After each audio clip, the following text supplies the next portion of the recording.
What's up guys, Sam James, Barprints.co, here to talk about how to make a burnt sugar syrup. Now you may be wondering, why in the hell would you want to make a burnt sugar syrup? What can you do with it? Well, for me personally, it was just one more upgrade to your arsenal, another flavor that you could play with. If you're looking for ideas of what you could do with it, then go ahead and click in the link in the description below. I came up with a cocktail, I call it the BP Creme Brule.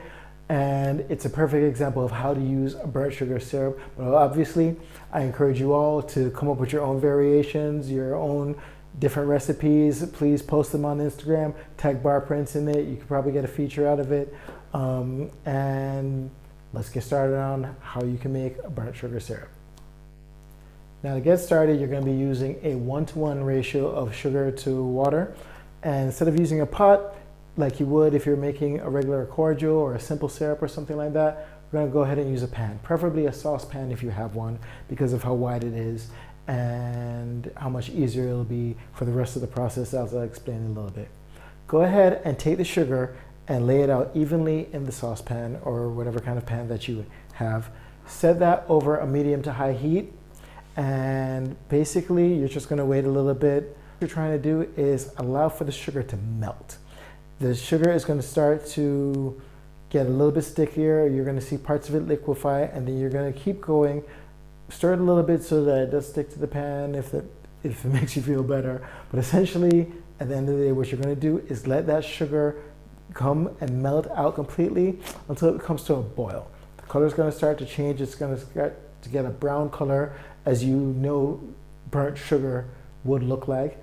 And then once it's gotten to that brown color and it starts to bubble, you take the water that you have and you very carefully step back from the pan, because it gets a bit explosive because we're dealing with something that's super hot and super sticky. The last thing you want is for this to splash and get on you, because damn. But anyways, so like I said, you take a step back, slowly take the water that you have and pour it into the side of the pan, let it get in. It's going to react really quickly with the melted sugar. So you really want to take a step back, make sure you don't get any on you. It could be dangerous to say the least. But once you've done that, you let it reduce down to your desired thickness, viscosity, the consistency that you're trying to get it to, and then you're pretty much done. Let it come down to room temperature, and then you go ahead and you funnel it into a bottle and you put it away for the next time you're ready to use it. And that's pretty much it. Like I said, if you don't have any ideas right now of what you could do with a burnt sugar syrup, then I would again refer you back to the link in the description for the BP Creme Brule. Give that a try, see if you like it. But of course, go nuts, try and let your creativity run wild, see what you can come up with yourself. Once you do, please, we'd love to see it. Go ahead and post it on Instagram and tag us in it. Maybe you get a feature out of it. And that's pretty much it. If you're looking for products that can upgrade your arsenal, go ahead and head over to barprints.co. Take a look at what we have over there. If you like this video, you found it helpful, please give it a thumbs up, share it with your friends, anybody who you think would find this stuff interesting. If there's anything you'd like me to cover, just go ahead and leave it in the comments below, and we'll try to get to it in the days and weeks ahead.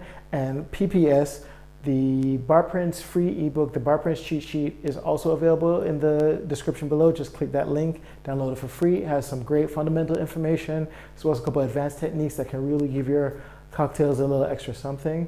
Until the next video, thanks for joining me. Cheers.